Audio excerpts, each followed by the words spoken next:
PM उच्च स्तरीय सत्र में नहीं होंगे शामिल, जबकि जयशंकर 27 सितंबर को संबोधन। सभी की निगाहें ट्रंप पर, आज विश्व नेताओं को करेंगे संबोधित। ब्राजील पारंपरिक रूप में सत्र के पहले वक्ता होंगे, उसके बाद अमेरिका।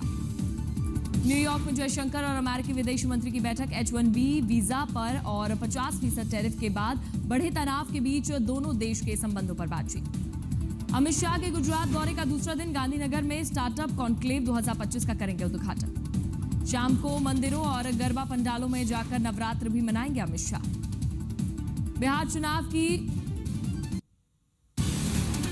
चुनाव की जंग के लिए कांग्रेस तैयार। कल पटना में CWC की बैठक। राहुल, सोनिया गांधी, खड़गे समेत शीर्ष कांग्रेस नेता होंगे शामिल। 1940 के बाद पहली बार पटना में CWC की बैठक। गुजरात जैसे लंबे अंतराल को भरने की कोशिश। कथित वोट चोरी और बिहार में बढ़ती अपराध दर जैसे मुद्दों पर चर्चा के लिए हो रही है CWC की बैठक। बिहार विधानसभा चुनाव से पहले बिहार में राजनीति तेज। प्रशांत किशोर के भ्रष्टाचार के आरोपों से JDU BJP सत्ताधारी खेमे में असमंजस की स्थिति। पूर्व केंद्रीय मंत्री RK सिंह ने अपनी ही पार्टी के नेताओं से स्पष्टीकरण मांगा। आज CM नीतीश कुमार पश्चिम चंपारण का करेंगे दौरा। वाल्मीकि नगर में 2 महत्वपूर्ण परियोजना का करेंगे शिलान्यास। बेतिया में JDU कार्यकर्ताओं से भी बातचीत करेंगे CM नीतीश।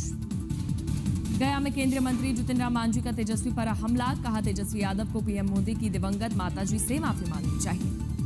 आज आजम खान की 2 साल बाद सीतापुर जेल से रिहाई। जेल प्रशासन ने किए सुरक्षा के कड़े इंतजाम।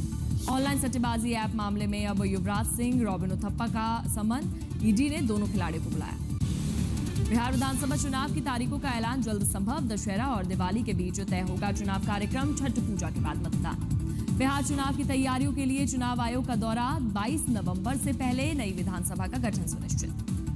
विधानसभा चुनाव से पहले नीतीश कुमार ने बिहार को दी बड़ी सौगात। 13,000 करोड़ रुपए से अधिक की योजनाओं का शिलान्यास और उद्घाटन। दिल्ली हाईकोर्ट ने DU-SU इलेक्शन में इस्तेमाल किए गए EVM और इससे जुड़े पेपर ट्रेल्स को संरक्षित करने का आदेश दिया। NSUI के चुनाव में गड़बड़ी का आरोप लगाया। गुवाहाटी में सिंगर जुबिन गर्ग का आज अंतिम संस्कार होगा। आज ही जुबिन किया जाएगा दूसरा पोस्टमार्टम। गुवाहाटी में भीड़ को नियंत्रित करने के लिए भारी सुरक्षा व्यवस्था। सिर्फ परिवार के सदस्यों को ही अंतिम संस्कार की अनुमति।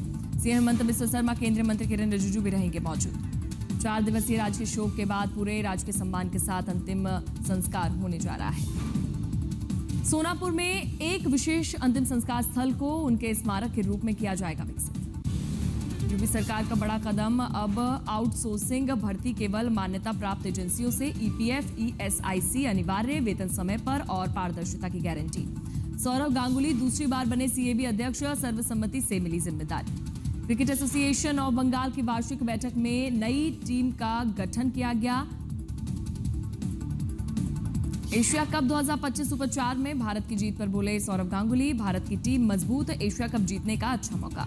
एशिया कप 2025 में भारत का बांग्लादेश के खिलाफ अगला मुकाबला कल।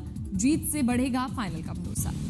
महाराष्ट्र के धाराशिव में भारी बारिश का कहर जारी। नदियों में उफान के कारण निचले इलाकों में घुसा पानी। कई गांव जलमग्न।